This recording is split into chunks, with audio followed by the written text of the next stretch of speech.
ಪ್ರದೀಪ್ ಈಶ್ವರ್ ಮೆರವಣಿಗೆಯಲ್ಲಿ high drama ನಡೆದು ಹೋಗಿದೆ. ಶಾಸಕ ಪ್ರದೀಪ್ ಈಶ್ವರ್ ಮೇಲೆ ಚಪ್ಪಲಿ ಎಸೆಯಲಾಗಿದೆ. ಶಾಸಕ ಪ್ರದೀಪ್ ಈಶ್ವರ್ ಕಾರಿನತ್ತ ಚಪ್ಪಲಿ ಎಸೆದಿದ್ದಾನೆ ಆಕ್ರೋಶಿತ. ಚಿಕ್ಕಬಳ್ಳಾಪುರದ ಶಾಸಕ ಪ್ರದೀಪ್ ಈಶ್ವರ್ ಅವರು ಮೆರವಣಿಗೆಯನ್ನ ನಡೆಸ್ತಾ ಇದ್ರು. ಈ ವೇಳೆ ಉದ್ವಿಗ್ನ ಪರಿಸ್ಥಿತಿ ನಿರ್ಮಾಣವಾಗಿದೆ. ಚಪ್ಪಲಿ ಎಸೆದು ಆಕ್ರೋಶವನ್ನ ವ್ಯಕ್ತಪಡಿಸಿದ್ದಾನೆ ವ್ಯಕ್ತಿಯೋರ್ವ.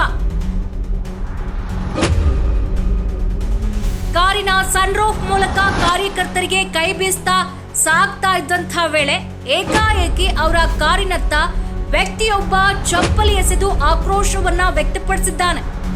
ಈ ಘಟನೆಯಿಂದ ಕೆಲ ಕಾಲ ಅಲ್ಲಿ ಗೊಂದಲ ಸೃಷ್ಟಿಯಾಗಿತ್ತು.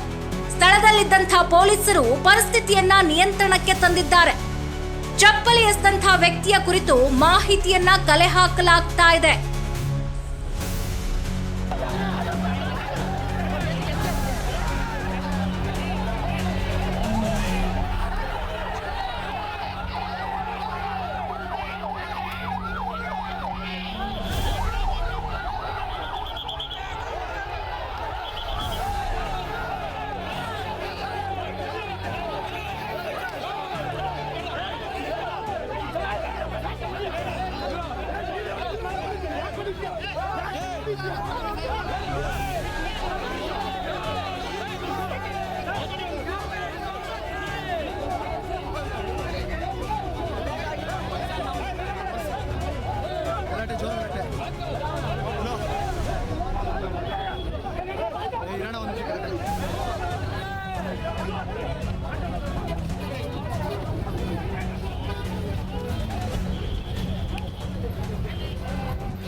ನಾವು ಕೊಟ್ಟಂತ ಮಾಹಿತಿ ಇಷ್ಟವಾಗಿದ್ದಲ್ಲಿ ಲೈಕ್ ಮಾಡಿ, ಶೇರ್ ಮಾಡಿ, ಕಮೆಂಟ್ ಮಾಡಿ ಹಾಗೂ ಮತ್ತಷ್ಟು ಮಾಹಿತಿಗಾಗಿ ಈಗಲೇ ಸಬ್ಸ್ಕ್ರೈಬ್ ಮಾಡಿಕೊಳ್ಳಿ ಚಾಣಕ್ಯ ಎಕ್ಸ್‌ಪ್ರೆಸ್ ಯೂಟ್ಯೂಬ್ ಚಾನಲ್.